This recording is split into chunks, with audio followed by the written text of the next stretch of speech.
नमस्कार, मैं जनता शिवम गौतम। महाराष्ट्र के नेता संजय राजाराम राउत की पत्नी बरसा राउत से आज ईडी की पूछताछ चल रही है। संजय राउत ने पिछले हफ्ते एक प्रेस कॉन्फ्रेंस की थी, धमकी दी थी भारतीय जनता पार्टी की सरकार को, इनडायरेक्टली प्रधानमंत्री को और गृह मंत्री अमित शाह को कि या तो मेरी पत्नी के खिलाफ जो जांच हो रही है, उन्होंने अपरोक्ष रूप से यही कहने की कोशिश की थी, उसको या तो रुकवा दो, नहीं तो 121 लोगों की लिस्ट और फाइलें मेरे पास है जिनको मैं ईडी को दूंगा और ईडी को उन पर जांच करने में 5 साल लगेंगे और बाकी सब लोगों को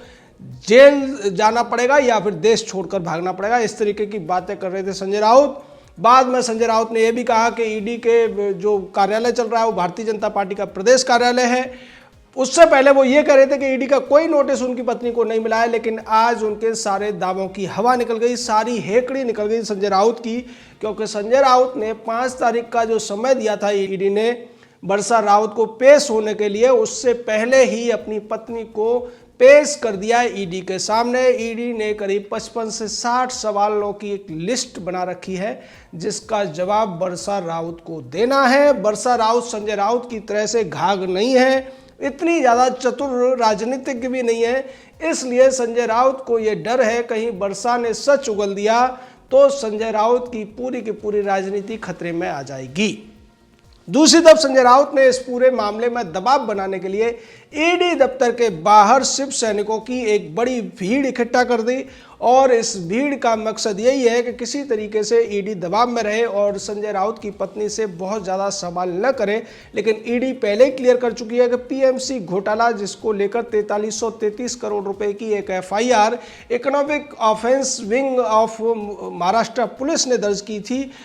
4300 करोड़ रुपए की, जो कि टोटल 6500 करोड़ का हो सकता था अगर आरबीआई इसमें पहले से नहीं चेतती, नहीं रोकती बदावन ग्रुप को, तो निश्चित तौर पर वो बड़ा घोटाला कर सकते थे। उसमें से प्रवीण राउत जो संजय राउत का खासम खास है, उसने 95 करोड़ रुपए का घोटाला किया था, 95 करोड़ रुपए पे हाथ साफ कर दिया था, जिसकी 72 करोड़ रुपए की संपत्तियों को ईडी पहले ही जब्त कर चुका है और उसी की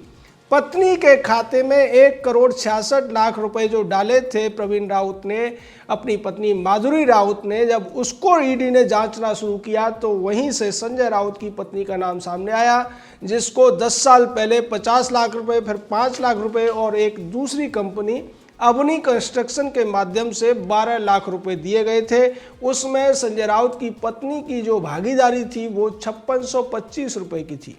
यानी आप समझिए कि 5625 रुपये लगाकर आदमी 12 लाख रुपए ले लेता है और ऊपर से संजय राउत ये कहता है कि इसमें क्या बुरा किया, हम तो मिडिल क्लास लोग हैं, मकान बनाने के लिए अगर हमने 50 लाख रुपए अपने मित्रों से उधार ले लिए तो इसमें क्या बुरा कर दिया। लेकिन जब कोई व्यक्ति उधार लेता है तो उसकी 2 चीज़ें होती हैं, ब्याज कितना है और वापस कब करना है। न तो संजय राउत की पत्नी ने उस पैसे को वापस किया, न उस पर ब्याज दिया। तो यह संजय राउत का जो तर्क था, या आप उसे कुतर्क भी कह सकते हैं, क्योंकि संजय राउत ज़्यादातर कुतर्क ही करते हैं और उन्होंने प्रेस कॉन्फ्रेंस के माध्यम से जिस तरीके के कुतर्क किए, जिस तरीके की धमकियां दी, यहाँ तक कह दिया कि मैं नंगा आदमी हूँ और नंगे से पंगा तुमको बहुत भारी पड़ेगा, देश छोड़कर भागना पड़ेगा, मैं शिव सैनिक हूँ, मैं सबका बाप हूँ। इस तरीके की बातें, इस तरीके की उलझुल डायलॉग मार रहे थे संजय राउत। अब ऐसा लगता है संजय राउत की हेकड़ी निकल गई है, क्योंकि उन्हें भी पता चल गया है कि प्रवीण राउत जो उनका खासम खास आदमी है, उसकी जो संपत्तियां जब्त हुई हैं, प्रवीण राउत के जो खाते खंगाले गए हैं। पहले ये बात निकल कर आ रही थी कि प्रवीण राउत की पत्नी ने 55 लाख रुपए ट्रांसफ़र किए थे संजय राउत की पत्नी के खाते में, लेकिन बाद में अवनी कंस्ट्रक्शन के 12 लाख रुपए का मामला और सामने आने के बाद में ये स्पष्ट हो गया है कि प्रवीण राउत ने अपने बचने के लिए सीधे तौर पर संजय राउत को एक मोटी रिश्वत दी थी।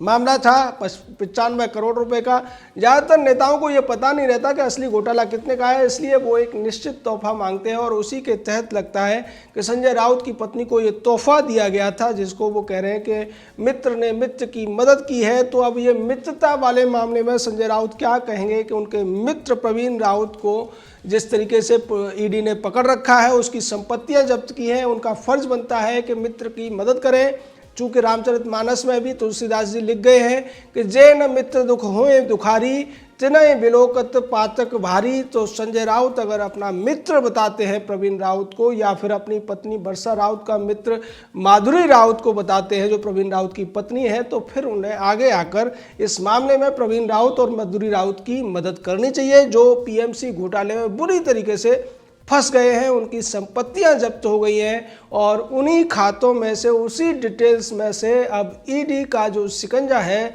संजय राउत तक पहुंचता हुआ दिखाई दे रहा है।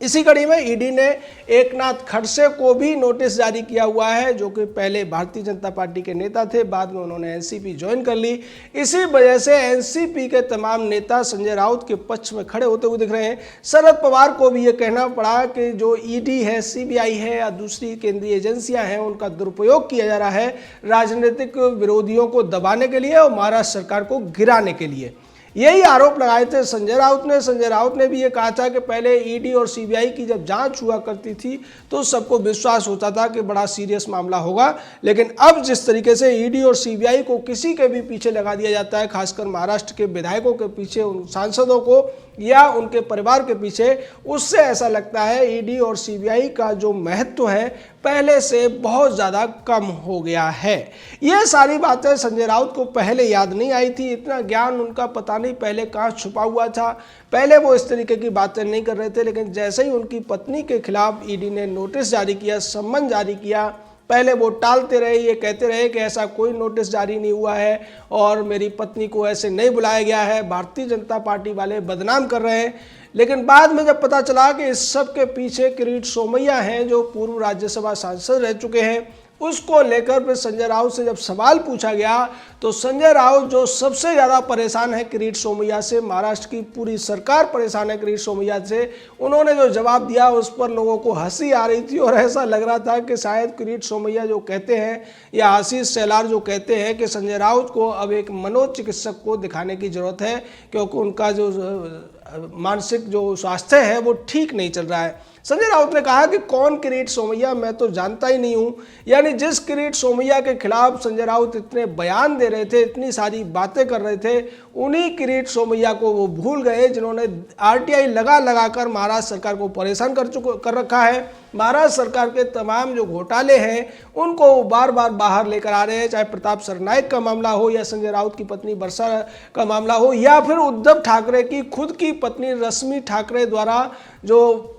अन्वय नायक की पत्नी थी उससे जो जमीन लेने का मामला था। ये सारे के सारे मामले एक ही व्यक्ति द्वारा बार बार उठाए गए हैं। उनको लेकर उन्होंने लोकायुक्त तक में शिकायत की और उसी किरीट सोमैया को संजय राउत ये कह रहे हैं कि मैं जानता नहीं हूं, जबकि राज्यसभा में वो साथ साथ बैठ चुके हैं। महाराष्ट्र में जब भारतीय जनता पार्टी और शिवसेना का गठबंधन हुआ करता था तो संजय राउत उनके साथ बातें भी करते थे, पार्टियां भी करते थे, खाना पीना भी हुआ करता था, लेकिन अब उन्हीं को नहीं पहचाना है। इसका मतलब ये है कि संजय राउत शायद सदमे में आ गए हैं, क्योंकि उनकी पत्नी इस पूरे मामले में जिस तरीके से पूछताछ के लिए बुलाई गई है, बाद में ऐसा लगता है कि अब उन्हें भी इस मामले में प्रवीण राउत के साथ में भागीदार होना पड़ेगा। प्रवीण राउत ने जो 1,66,00,000 रुपए अपनी पत्नी के अकाउंट में डाले थे, उनमें से बाकी के कहाँ गए, क्योंकि 67 लाख रुपए तो सीधे तौर पर संजय राउत के पास आए हैं। 99 लाख कहाँ गए हैं? क्या ये 99 लाख भी संजय राउत को किसी अन्य रास्ते से मिले हैं? यही जांचने की कोशिश ईडी 55 सवालों के माध्यम से कर रही है। और ईडी की जांच का एक अलग तरीका होता है, वो एक बार में पूछताछ पूरी नहीं करते हैं, वो फिर से संजय राउत की पत्नी को बुला सकते हैं। उन्होंने जिस तरीके से 5 तारीख का नोटिस दिया था, पहले ये 24 नवंबर को दिया गया, 11 दिसंबर को दिया गया, बाद में 29 दिसंबर को फिर से बुलाया गया। लेकिन संजय राउत को ऐसा लग रहा था कि उद्धव ठाकरे उनके खासम खास हैं, वो उनके सबसे बड़े चाटुकार हैं, सबसे बड़े चमचे हैं, उन्हें महाराष्ट्र का शकुनी भी माना जाता है, इसलिए उद्धव ठाकरे उन्हें बचा लेंगे। जब उद्धव से उम्मीद उनकी टूट गई तो शरद पवार की शरण में वो पहुंचे, शरद के माध्यम से दबाव डालने की कोशिश की, लेकिन केंद्र सरकार और ईडी दबाव में नहीं आए। ईडी ने स्पष्ट कर दिया कि संजय राउत की पत्नी को पेश होना ही पड़ेगा और इसीलिए एक दिन पहले संजय राउत ने अपनी पत्नी को भेज दिया ईडी के सवालों का जवाब देने के लिए। अब इस मामले में जिस तरीके से ईडी पूछताछ कर रही है,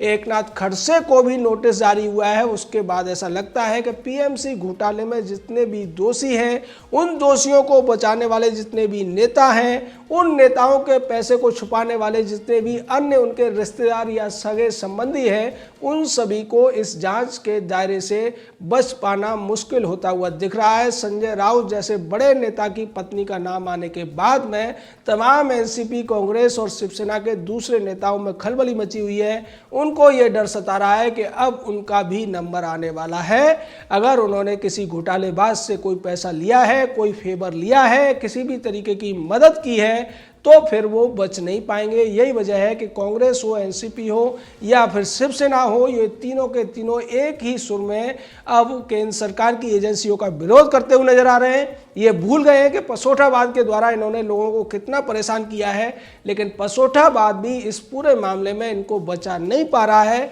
और अगर इन्होंने कुछ भी अपराध किया है, आर्थिक अपराध किया है, उसका खुलासा ईडी करके ही रहेगा। जय हिंद, जय भारत।